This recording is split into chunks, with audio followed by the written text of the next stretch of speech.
This is PTP World. I'm Syed and you're watching Fault Lines. New wave of terrorism have shocked Pakistan. The government is trying to come up with the right strategy to deal with the new problems created by Taliban Pakistan. This time it's not about the attacks that they have made, but also about the claims that they are making. Taliban Pakistan have issued an official handout wherein they have issued threats to the Prime Minister of the country, as well as many eminent politicians. Taliban is also trying to gain some more grounds in the areas where they have lost their control due to the military operation. What the government is trying to do about it, and how India is trying to capitalize on this situation. All of this in today's program. Team Faultlines has prepared a package. Watch the package before I bring my first guest to the program. Pakistan marked a tumultuous end of year 2022, which saw at least 150 attacks by TTP across the country, killing dozens of people. A statement released by the TTP explicitly named top leadership of country's main ruling parties and warned of consequences. The TTP threat came 2 days after Pakistan's top security body, the National Security Committee, announced its resolve to have zero tolerance for terrorism in the country and reaffirm its determination to take on any and all entities that resort to violence. The United States has thrown its weight behind the counterterrorism decision taken by the National Security Committee in its recent meeting, saying Pakistan has a right to defend itself from terrorism. Foiling terror designs, security forces killed 11 militants, including a key commander of the banned Tehreek-e-Taliban Pakistan, in a raid in South Waziristan, while two separate attacks targeting police in Lucky Marwat and Dera Ismail Khan left 5 officials injured. Islamabad has reportedly urged Afghan Taliban regime to honor their commitments and circumvent use of Afghan soil as launching pad against any country. Pakistan's security forces and civil military leadership are determined to eliminate the menace of terrorism, and heroic sacrifices of brave soldiers have further strengthened resolve of nation. My first guest in program is joining me from Ontario, Canada. His name is Lucas Weber, who is co-founder and editor of militantwire.com. Lucas, welcome to the show. Thank you for having me on the show. I really appreciate it. Lucas, there's been a spike in attacks by TTP inside Pakistan. What has triggered this chain of events, and why do you believe TTP is now trying to target Pakistan more aggressively than ever before? Since its founding in the late 2000s, the TTP has developed deep communal roots in areas of activity and has, in recent years, committed to rebuilding its operational capacities. The group has extensive recruitment networks on the ground and an effective media apparatus to spread its message. The TTP has undergone a long organizational learning process through analyzing its successes and failures. And if we look to more recent history, the group again ramped up its attacks against Pakistan around September 2022 following the ceasefire. And that fall, the group initiated a full-scale counterattack. The breakdown in peace talks, the re-energized militant strategy implemented by the TTP's emir, and the consolidation of network strength in the tribal areas allowed the insurgents to reconstitute and grow their offensive capabilities. The TTP also narrowed its scope away from more international jihad, at least in its messaging, to a more locally focused strategy. The militants have modeled their approach on the Afghan Taliban.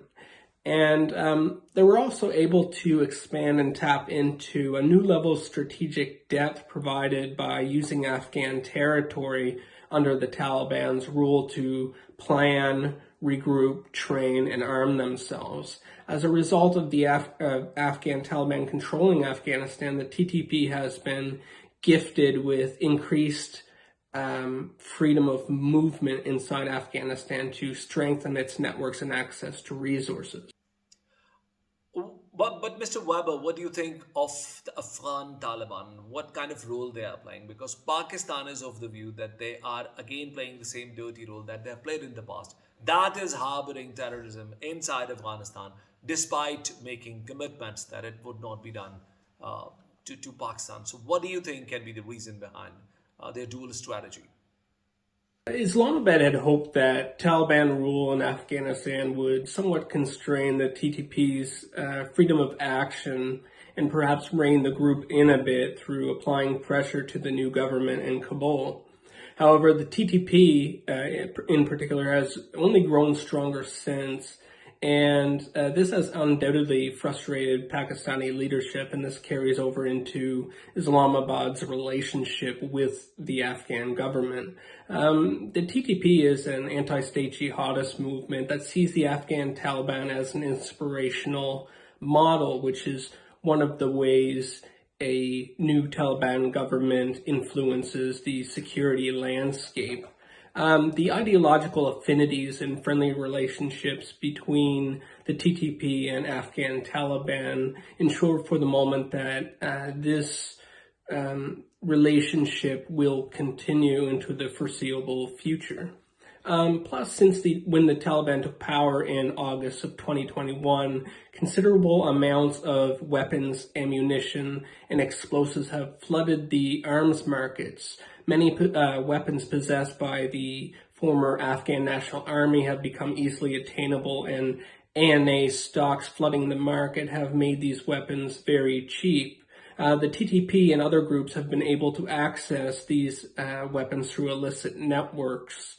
And to the question of the U.S. and international concerns about such trends, the U.S. State Department recently stated that Pakistan has a right to self-defense in the context of some security concerns stemming from Afghanistan and the tribal areas. And the U.S. and its allies are essentially quite critical of the Taliban's harboring of international terrorist organizations and are applying pressure to Kabul to mitigate such risks.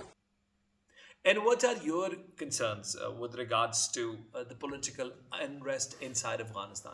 Do you believe that the unrest within Afghanistan is going to trigger more events for the neighboring countries, that includes Pakistan?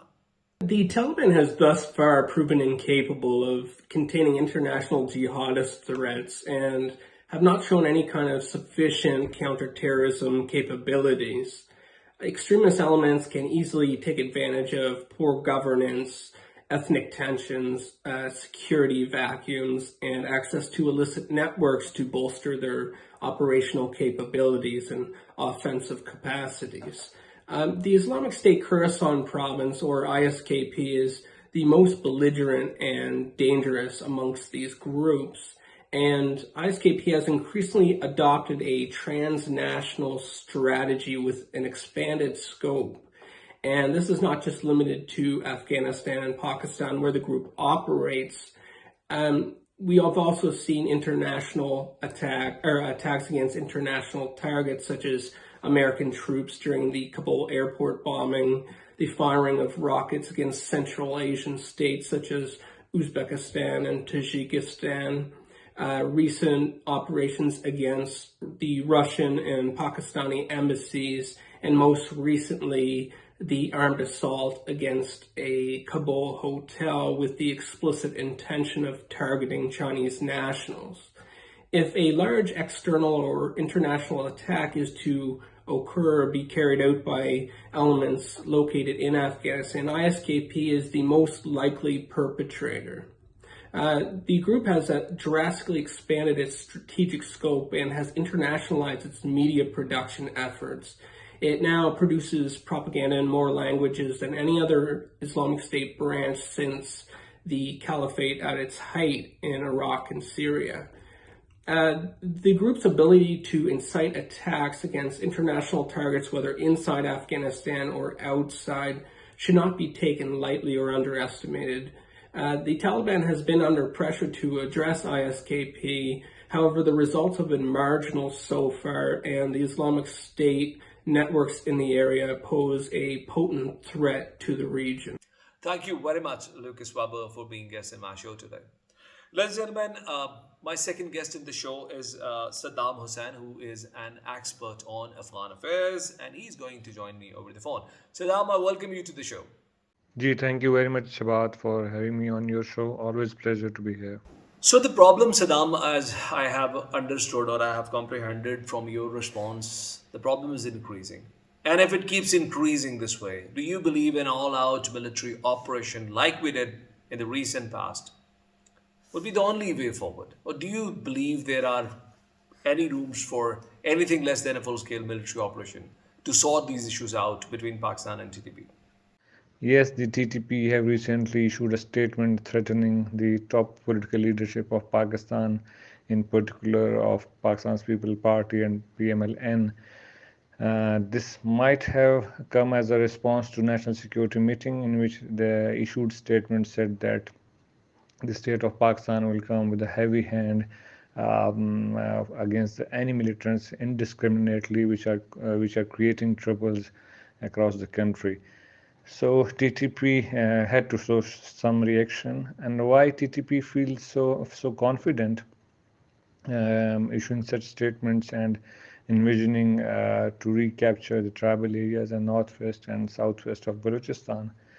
I guess they are drawing their strength from strong supporter nearby in Kabul, because a few months back or 2 years back, like they thought that they have lost the dream of establishing Islamic rule, but once the what I would call resurrection of Taliban in Kabul, um, they kind of have a silver lining in the cloud, and that they could also have a similar kind of pattern in northwest of Khyber Pakhtunkhwa, especially the tribal areas. There was a clear shift from engaging with the state of Pakistan, starting negotiation, agreeing over a ceasefire, but then with the Kabul things changing in Kabul, they changed their approach too, and they think that they can achieve much larger objectives. Saddam, what do you mean by these larger objectives? Because we don't know of TTP having any objectivity. At least they have never demonstrated any objectives as such. So, what do you mean by the larger objectives? By larger objectives, I mean expanding their area of influence and area of operations.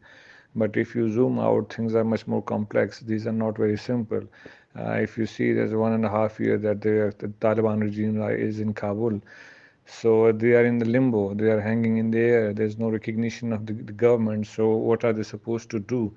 So they have nothing to lose. So might be they want to show to the world that they are still committed to peace and they want stability in the region, but they might be fueling TTP to create anarchy around the region, especially Pakistan border, so they can, kind of attention-seeking behavior that see if we can control them, because they brought the TTP to the tables with the state of Pakistan. So this might be between the lines message that we can control them, we can bring it to the table, but the world has to recognize us. They kind of a giving message that, hey, you forgot us, we are still here in Kabul, so recognize us and engage with us in a much more comprehensive manner, not just diplomatic visits. So TTP might be a tool in the hands of the Taliban, the Afghan and Taliban, the Kandahar Shura. So this might be as well that kind of behavior. So knocking on the world's door that we can create trouble if you don't engage with us comprehensively. Now, Saddam, coming to my last question. I mean, given everything that you have said so far, don't you believe that the Taliban regime or the Taliban's administration in Afghanistan has been a sheer disappointment for Pakistan, a country that has always facilitated Taliban's front government to get recognition? We hosted two OICs and did so much else for them. Don't you believe it's a major disappointment for us? Yes, the disappointment is very much there in Islamabad with the Afghan regime, particularly in context of TTP. But Afghan Taliban are also losing control, because what they saw as a victory 1.5 year ago is becoming a problem now, because assets are freezed, there's no recognition, so they cannot run the country very far. It's not sustainable. So they are kind of impatient for recognition, and they are using tactical moves which include the TTP, the activation of TTP, I would say, in the region, so that tell the world that we can do bad things if you don't engage with us. And you see the pattern. They did not ban the women education all of a sudden after 1.5 years. All this time, what they were doing. Now they put a blanket ban on women education. So this is also kind of a bargaining chip to give a wake-up call to the world that we are here, recognize us. Otherwise, we will be ugly. What the consequences will be, I guess, the US administration is trying to reach out to the top leadership of the Taliban regime, and they were trying to engage in different domains, but they are unable to. And last month in December, in the beginning of December, a delegation of UN was scheduled to meet the Taliban regime, the representative of the Taliban regime, but they were denied, they refused the visit last minute because a message was passed on to them that if they are coming to discuss the women rights only, then they are not interested. The Taliban regime is not interested if UN mission has to talk about the women rights only. So with this kind of attitude that you are so desperate for recognition and not engaging in other domains is kind of problematic, and this might give an excuse to the US, to Pakistan, which is losing patience, and China and Russia are also raising eyebrows of women and human rights abuses inside Afghanistan, and they would not let their image be dented with these kind of allies in the region. So I guess that might create a window to carry out intelligence-based operation and targeted operations by the neighboring countries and including US. So this would be a lose-lose for Afghanistan. Thank you very much, Saddam Hussein, for being guest in our program today. Ladies and gentlemen, my third guest in the show is an expert of all this saga that revolves around terrorism and militancy in this country. His name is Muhammad Khalid. He is Director General of a think tank called Command 11 and is joining me on video from SWAT. Muhammad Khalid, welcome to the show. Thank you, Shabbat. It's always a pleasure to be here with you. Khalid, are we back to square one with regards to the war on terror? And if so, why we are here? In terms of what's going on right now on the Pakistan border, yes, I do believe we are at a point where we are going to be looking at full-scale warfare with the militants. We need to be very careful here because it seems that based on some statements that have come out of the Taliban camp, the Taliban is also not interested in allowing Pakistan to wage war on their soil. They have threatened Pakistan with a very harsh response. But Khalid, I fully understand what you said, but why exactly we have landed in the slot where we are today? If you remember the People's Party government that came into power after Musharraf left office, with Chief of Army Staff General Rahir Sharif, and after the APS attack in Peshawar, you'll remember that Pakistan launched Operation Zarb-e-Azab. Zarb-e-Azab was so successful that we were able to push the TTP back across the border into Afghanistan. We were able to eliminate all of their camps and any semblance of structure they had in Pakistan. The problem became when Nawaz Sharif came into power as Prime Minister in 2008, 2009, somewhere in there, yeah. When he came into power, he immediately initiated a table talk, a dialogue with TTP and other militant groups under the belief that maybe their grievances could be solved and we could find peace in Pakistan going across the table with an extremist group. That gave the TTP enough confidence and enough motivation to take on the government of Pakistan at a different level. As you know, even after the operation was completed, the TTP didn't stop with their activities in the FATA region. They kept waging war against the military. But where we stand right now is where we were in 2007 and 2008. So we need to be very careful. So, if I understand you correctly, it is because of lack of understanding by our politics that has brought us to where we are today. Well, yeah, I mean, it's like I said before. We had them beat. We had the TTP beat. We had our foot on their neck. We were ready to snap the neck of this terror group and eliminate them from the region completely. Instead, when we had a lack of political will to come into office and continue on a successful operation, we found out at that point that the inability of the government to deliver the death stroke at the time that we needed is the main reason why we come to this problem. We need to be clear as well. I mean, it's not just the Nawaz Sharif government that's caused problems. The PTI government that's been in power for the past 9 years in Khyber Pakhtunkhwa has kept a very soft corner, I would say, to the extremist groups and the militant groups. If you remember, Imran Khan at one point said that we should give the TTP an office in Peshawar, just like the Taliban has an office in Doha. I think that was one point when Pakistan really needed to think about who they were electing into leadership and where loyalties lay.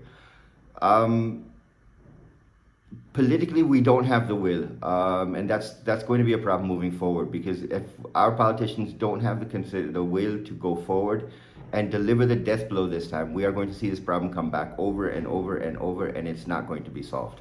And going forward, do you think that the current government and the current people dealing with the bureaucrats, the military guys who are dealing with this problem, do you believe they are in the right frame of mind to deal with the problem, as there are many changes that have taken place on the other side of the picture? Well, Shabat, the problem here is that we can't really talk about clarity. Clarity will only exist when the government talks to the other stakeholders, when the government talks to the public, when the government educates the public into what the problems that Pakistan is facing and how we need to achieve our success against terrorism as a whole and extremism as a whole. If you notice, the Tariq-e-Labbaik was allowed to march on Islamabad, and we agreed to expel the French ambassador. That was, again, us bowing to extremist demands. The TTP has been allowed to restructure itself, rearm itself, move back into regions like Swat, where we had achieved massive success and removed them completely from the region. The problem that we are looking at right now is something that if we do not get on one page, as a government, as a people, as a nation, the TTP is going to be able to do significant damage to Pakistan, significant damage to our civilian population and to our infrastructure, and it will not help us down the road, because we could see something happen where we fall into a situation like Afghanistan is in. Khalid bhai, since you are based in Swat, can you tell me what exactly the situation of militancy is in Swat? Because we have not heard of Swat's developments, which was making headlines in the news few weeks ago. Uh, the situation in Swat is quite tenuous. The media isn't reporting everything that is going on here. I have been in Swat now for 3 years, on and off. For 1 year solid, I've been here. Command 11 operates on many platforms inside of Pakistan and outside of Pakistan in intelligence gathering. We have known for quite a long time that Swat was in trouble. We have been screaming this for the past 2.5, 3 years, that the TTP is going to hit Swat again. It's going to try and reoccupy Swat again. And based on what we saw a few months ago, when the TTP was able to move back into the region, a number of recordings were released. A lot of discussion was started as to how the TTP was able to move into Swat so easily. I can be very open about this and tell you that where I live in Swat, right across the road from us, 3 members of the Aman Committee from 2008, 2009 were executed just the other night. The police are unable to cut an FIR. They are unable to identify who the people were that came to the door and shot these people. These are just little cases that are happening right now. And as long as this goes on, the situation in Swat is going to get significantly worse. We do know that the TTP has moved into Swat. They are operating undercover. They have a lot of information. And we are really concerned about what's going to happen here next. And taking advantage of your presence, I would like to understand, how different is the TTP of today from the TTP that we were dealing with back in 2016? The TTP has significantly changed. If you remember, they were in 2007, 2009, 2010, 2011, up until about 2013. The TTP was really a reaction to the Lal Masjid operation when the military hit Lal Masjid when they had taken all those children hostage. Um, the problem with TTP now is that they have moved into Afghanistan where they have open access to other insurgent groups. They have received a significant amount of training from the Islamic State. If you recall, there was a rumor that circulated that Mangal Bagh, the Lashkar-e-Islam leader, was also an Islamic State office holder in Afghanistan. I can tell you this, which has not appeared in the media. It was 2016, I believe. The Islamic State from Iraq sent leadership to meet the TTP SWAT, the faction of the TTP that is considered TTP SWAT. They agreed with the leadership of the Taliban Pakistan SWAT faction that they needed to mount a stronger, more effective campaign against the Pakistan military to achieve the goals that they had set. What we have found is that because of the Islamic State's involvement, the TTP has increased the ability to wage secretive attacks. Their intelligence gathering network has gotten significantly stronger. We are looking at a military force now. And if we see the different kind of movement they've made to inside of Khyber Pakhtunkhwa, we now have shadow governors, much like they had in Afghanistan during the US occupation. We have shadow ministers now. The Taliban Pakistan 2 days ago announced that they would be announcing their own Minister of State, their own Minister of Defense, their own Foreign Affairs Minister. So we are now seeing a TTP emerging into something more heinous and deadly than what we saw previously. How should the military ideally be responding to all these threats that you have highlighted? I'm sure military must be aware of these massive developments that you have underlined. Well, Shabat, the problem is it's not just the military response that we need to look at. The military of Pakistan was ready in 2013, 2011, 2012 to break the neck of the TTP, but it was the political leadership they would not allow us to go forward and make that move. What we need to understand now that the Pakistan Army, the Pakistan Air Force has made it very clear that they are ready to bomb into Afghanistan. They are ready to take out the TTP targets, the TTP hideouts, safe havens that exist inside of Nangarhar and in Kunar provinces in Afghanistan. The problem is that now we need the government of Pakistan to push the Taliban backwards, because the Taliban is now itching to make some kind of a statement against Pakistan. While the Taliban has repeatedly promised that Afghan soil will not be used to harm any country, the TTP enjoys very open activities inside of Afghanistan, which we don't understand why it's possible. Now, it may be because Kunar and Nangarhar are mostly Islamic State Khorasan province held. The Taliban itself does not have as much of a strong position there as it used to. So that may be a reason why they're able to work in those two provinces so easily. But the problem for us is this is not a military solution alone. The government needs to be involved. Stakeholders need to be involved. There needs to be a plan in place, which we did not have after Operation Zarb-e-Azab, where after the military would succeed in their military goals, we would be able to come back in with economic packages, employment packages, and put people on their feet and be able to move forward. Now, the problem has become that Pakistan's government has not thought of what they need to do. We need a what the U.S. calls a blue ribbon commission on the Taliban, and what to do after and during the operation that needs to be carried out. At this point, we need a multi-pronged strategy, whether it be in the media to make sure their narrative is defeated, whether it be the military to make sure that their bullets and their bombs are defeated, and whether it be the government to make sure that employment and economic relief is given very quickly after the operations are completed, so that we can bring people onto their feet, so there's no reason for people to be considering extremism as a response to the government of Pakistan. Thank you very much, Muhammad Khalid, for being guest in my program. Ladies and gentlemen, we'll take a break and we'll join you back with second segment of program. Stay with us.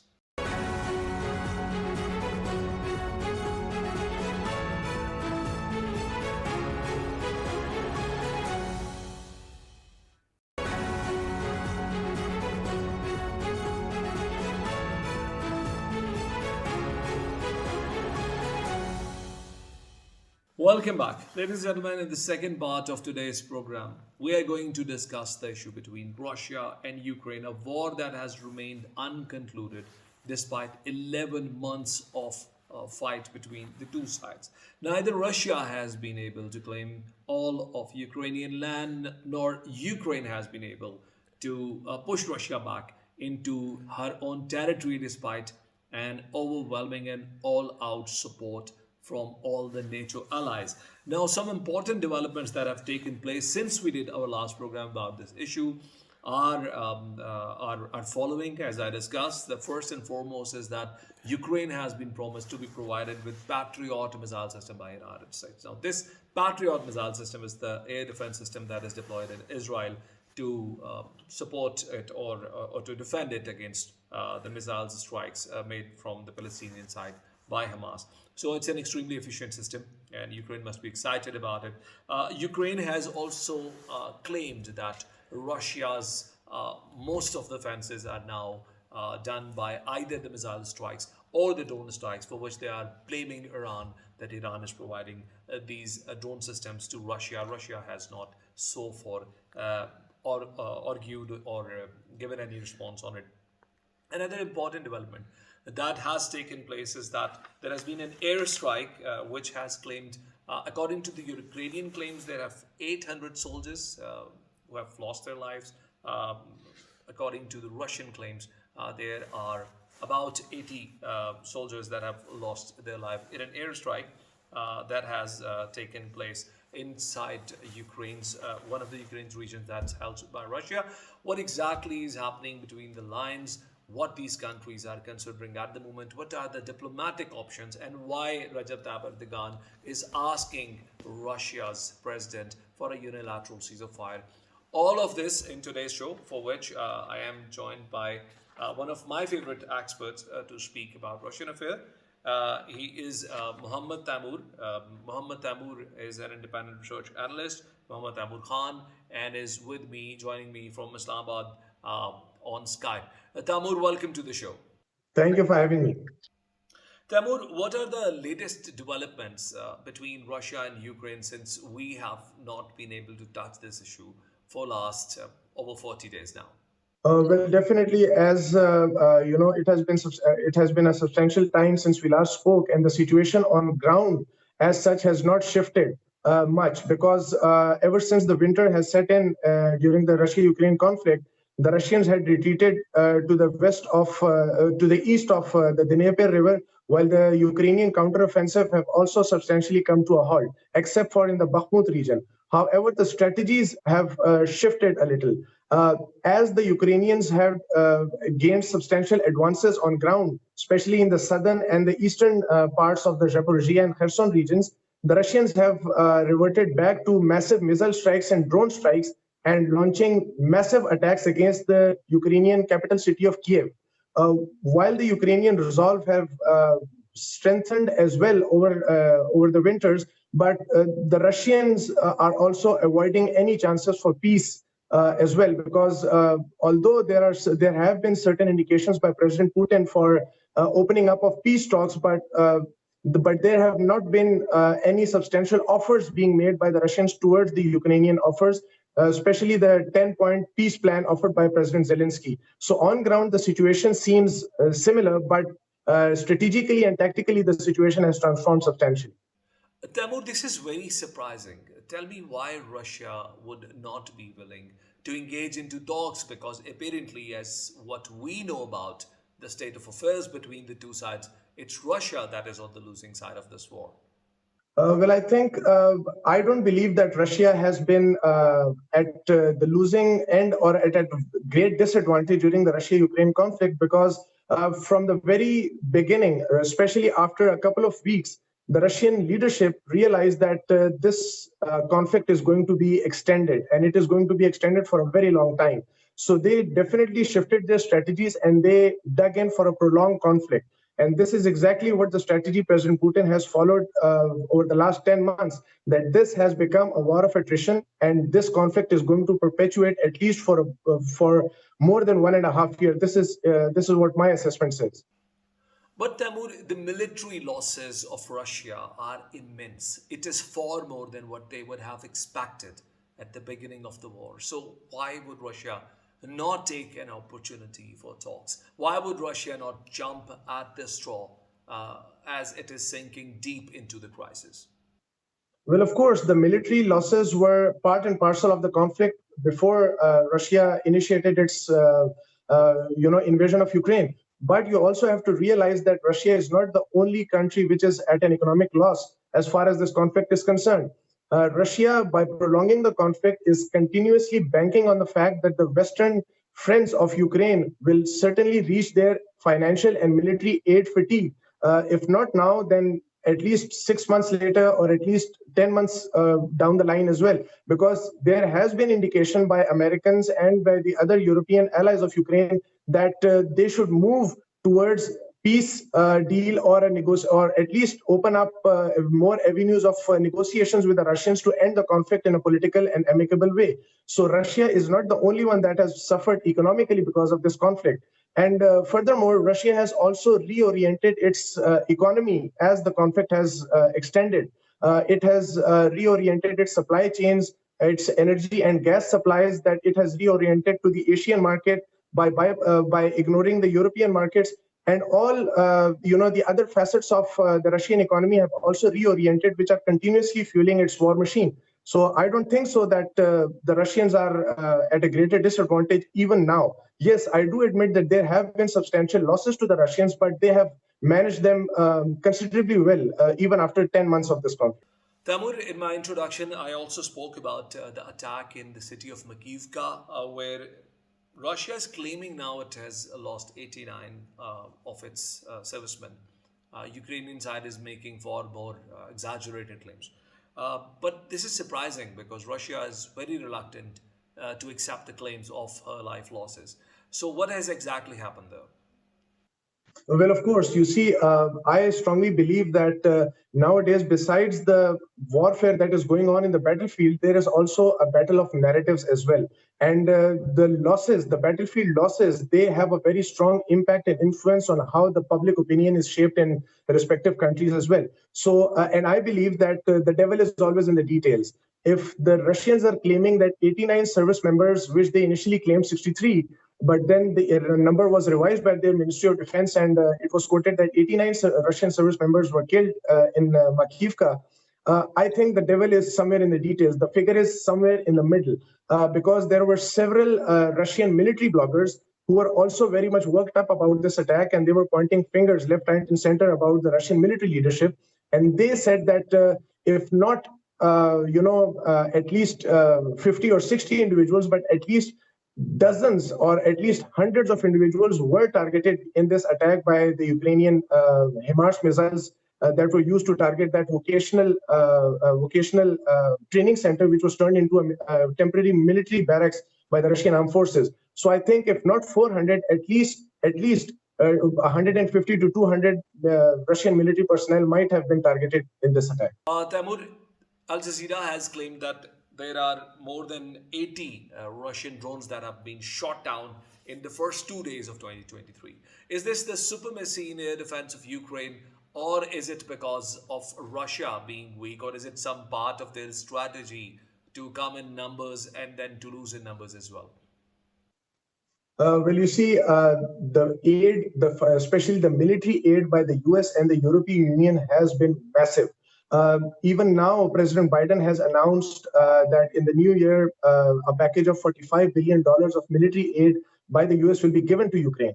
And the European Union has also pledged that it will be offering at least $13 billion of military assistance to Ukraine starting from January 1st. So you can see that the military aid has been massive. And one of the strategies of Russia to exhaust all that military aid, all the military aid that has been extended to Ukraine is through using cheap and affordable tactics in which to exhaust the stockpiles of Ukraine as well. So as you can see that Russia shifted its policy of adopting the Iranian kamikaze drones in order to exhaust the air defense systems of the Ukrainian military. The HIMARS rocket is worth millions, while the Iranian drone is worth 25 to $30,000. So if one Ukrainian HIMARS is used to target one Iranian Shaheed drone that is worth 25 to $30,000, I think it is not worth the price, and it is going to be extremely toll taking on the Ukrainian air defense as well. So this strategy is also proving very fruitful as far as the Russian tactical advantage on ground is concerned, that they're using cheap technology to exhaust Ukrainian air defense systems. And I think they are being successful because the Iranian drones are sent in swarms, while only one or two or three or at least 5 to 6 HIMARS rockets are used to counter them. But still, several Iranian Shaheed drones, the kamikaze drones, managed to target their intended targets with efficiency, which is also very toll taking on the Ukrainian defense. So I think, yes, this strategy has been adopted by Russians, and I think it is also proving very successful for them on ground. But Taimur, Ukraine is entirely dependent on the financing and support of logistics by the West. How long do you believe West would be able, or NATO countries would be able to finance this war, which is turning out to be one of the most expensive wars Europe has seen after the World War II? Well, as far as the Western support for Ukraine is concerned, I don't think so. It can continue for a very long period of time, especially if this conflict is perpetuated beyond a 1 year timeline, 1 year ahead, because 10 months are already gone, and I'm projecting my assessment 1 year down the line as well. So I don't think so. It can continue if this conflict perpetuates beyond more 1 year period, because you see, most of the military aid that has been extended to Ukraine has come from the very own stockpiles of European and American militaries. And I don't think so they can keep up with this continued military assistance for a very long time, especially at a time when the IMF president has also, or the director of IMF have also projected that the year 2023 is going to be a year of recession for the European or Western economies. So while their own economies enter into troubled waters, I don't think so they'll be able to continue such massive financial and military support to Ukraine as well.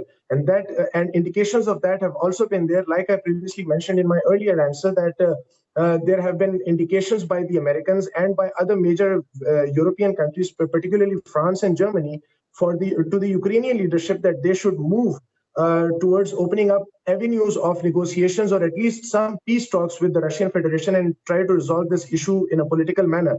Because this cannot continue, because the world economy was already, it was still not, it has still not recovered from the COVID situation. Then it was massively hit by the Russia-Ukraine conflict, with the disruptions of the global supply chains and the price hikes and the increase in energy prices and food and energy insecurity that is currently prevailing in the world. I don't think so this financial and military aid by the Western partners of Ukraine would continue beyond further 12 months. And I think they will certainly get exhausted by this, and they will at least persuade Ukraine.